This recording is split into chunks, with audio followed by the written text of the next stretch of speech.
Hello, we're gonna talk about vocabulary, emotion vocabulary. So, the first word is posture. Posture means the position of your body, it's how you stand or sit. So, we talk about good posture. For example, good posture means your shoulders are back, your back is straight, your chin is up. That's what we usually call good posture. And bad posture would mean, again, you're leaning forward, your shoulders are forward, your back is not straight. So, again, posture just means the position of your body, how you position your body, how you hold your body. That's posture. The second word is a grain. A grain can be a noun, it's a thing, or it can be a verb. It's something you do. So to grin means to smile, but to smile in a big way. When you grin, you're not using a small smile, you're using a very, very big smile. Again, it's also a noun, so if you have a very big smile on your face, we say that he's a grin. He has a big grin. You could use both. I guess you could say he is grinning a big grin. Okay, so grin again is a large smile or the act of doing a large smile. Another phrase tends to be.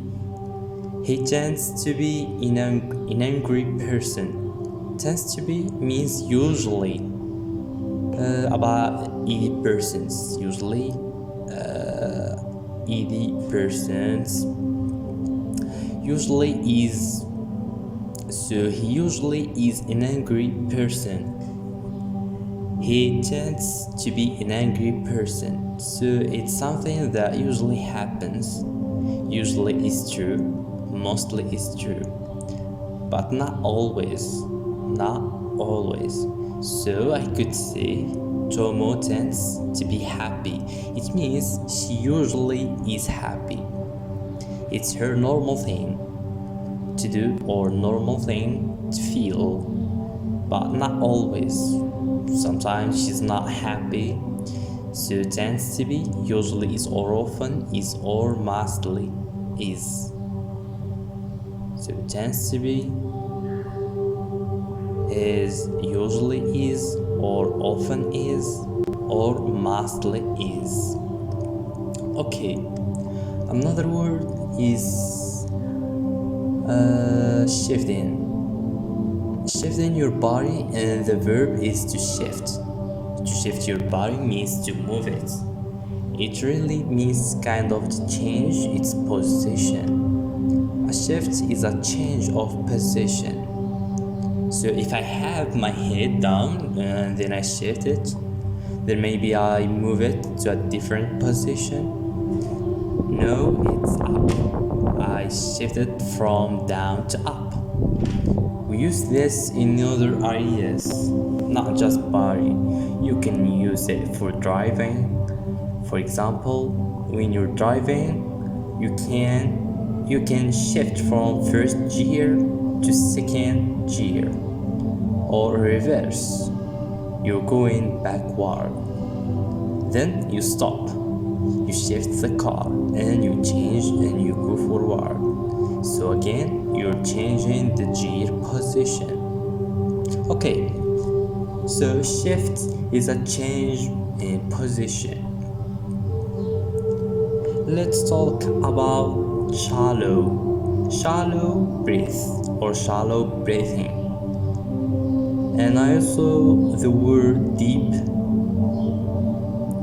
breathing or a deep breath. So they're opposite. Of course, deep, we also use this with water. For example, deep water means water that goes down very far. Shallow water means water that not very deep. Right. It's the opposite. Water that does not go down far. So shallow breathing is the same idea. It means breathing that is very small, that doesn't go down into your body very much. So that's shallow breathing. Right. It's small letter breath. The air does not go down deep into the body. That is shallow breath or shallow breathing.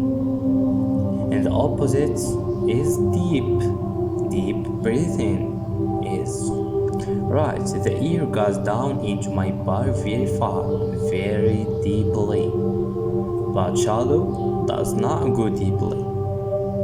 Okay, so we use this a lot with breathing.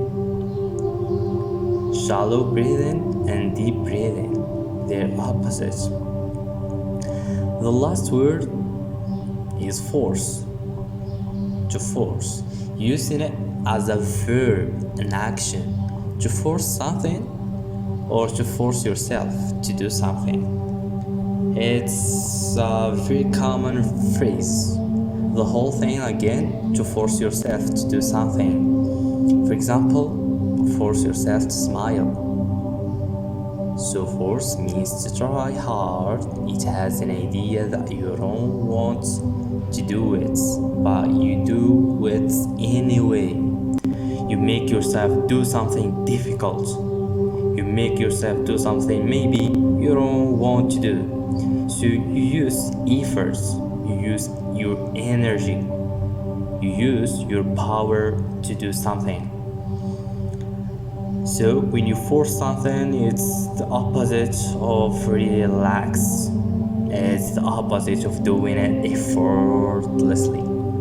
So force yourself to smile means use your energy.